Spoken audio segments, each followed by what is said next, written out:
Hello everyone and welcome to episode 2 of the Element Wars tutorial video. In this episode we'll be talking about playing with elementals, aka the main cards of Element Wars, and also kind of the basics of how the game is played and what you need to do to start a game of Element Wars, as well as what it takes to lose a game of Element Wars. That way you know your win conditions and lose conditions. So it seems like there's a lot to cover, but I promise you it's nice and easy. As always, I'm Eric Kaczynski, the creator of Element Wars, here to help you through this tutorial and get you ready. If you followed our first episode, this episode refers to the same deck as that one, and as you'll see, we'll simulate hands as if they're from that deck. So that should make it nice and easy to follow along. Let's start off by looking here at a typical elemental card. I've taken the Blaze Gorilla elemental and I have labeled all the different parts of it. Obviously at the top it says Blaze Gorilla, which indicates the elemental's name. Usually this does not affect the gameplay, but more just allows you to identify cards, which is important. You'll notice on the upper right there's the elemental's element, which in this case is fire. This will come in handy when we start to refer to what cards we can and cannot play with this elemental, but that will be covered in a future episode. So for now, you can just note that these are fire cards. Below the name, we have the card type, which in this case is elemental. This will always just state which card it is, and as you saw in episode 1, there was essences, ability cards, and unlocked ability cards, all which will be labeled there. Below that, we have the card image. Another flavor area won't affect the gameplay, but will definitely make the cards more interesting and bring life to them. Below that, we have a huge box, which is the flavor text effect box. Now, if there's words there in italics, that is flavor text, and it doesn't affect the gameplay, but it kind of brings the card to life. Whereas sometimes it will have an actual card effect that will make the elemental do different things. So that will be covered more in the future. Now, on the left side of the card is the most important part of the elemental. First, you'll see I've highlighted the numbers 1 through 6, which are your skill numbers. These you'll see once we start to show how these elementals work. It's important to note these. And you'll notice on the right, I've highlighted a second box which has 15, 40, 5, 10, 20, 10. And these are your skills powers. And there's a little slash in between all of them, which makes them correlate. So the number 1 is 15, number 2 is 40, etc. We'll cover that more soon. Last but not least, there's the rarity symbol in the bottom right. In this case, it's a triangle, which indicates that it's a common. There's some other things on the bottom, such as the copyright indicator and who the artist is and the number in the set, which are all important to note. All right, moving on here. Let's go over the elemental rules and your loss condition rules real quickly before we get into the gameplay. So first off, elementals come into play with 80 health unless stated otherwise. So your health is how long your elemental is alive. And as you'll see, it's quite important to keep your health above 0 as long as possible. An elemental's health does not go into the negatives. This is something that might not make sense now, but will probably come up while you're playing the game. It's important to know that there are no negatives in Element Wars. Below that, when an elemental's health hits 0, it's KO'd. The elemental is then sent to the void, and a new elemental must be put into play. So as you can see, if your elemental's health hits 0, this is something very bad. You generally want to avoid being KO'd. The void is the discard pile. So when your elemental is knocked out or KO'd, you send it to this discard pile and you need to get a new elemental. We have an example coming up ahead of how exactly this looks when playing the game.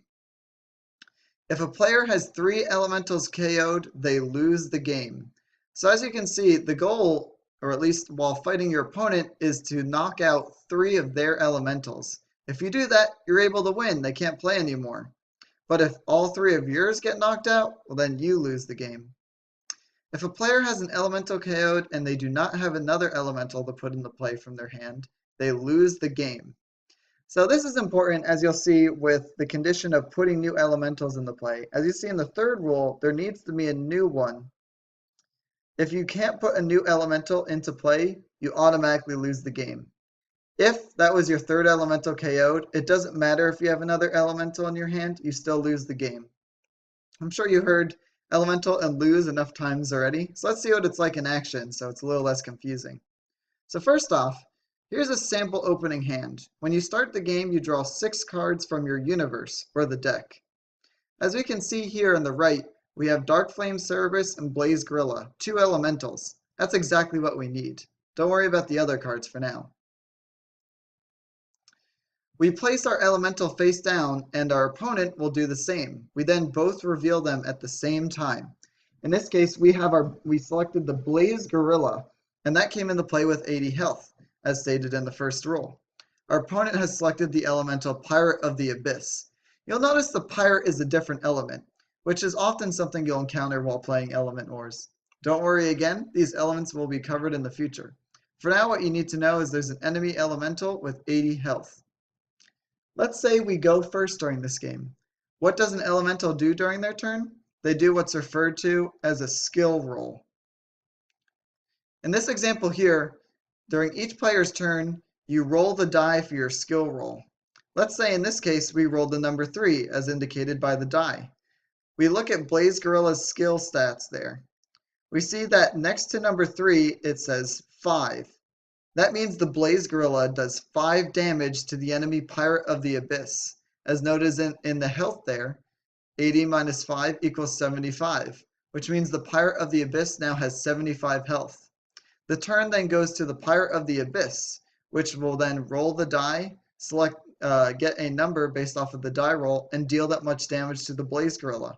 It will then return to the Blaze Gorilla's turn, and will repeat the same effect of rolling the die, finding what number that relates to or correlates to, and then dealing that much damage to the enemy Pirate of the Abyss.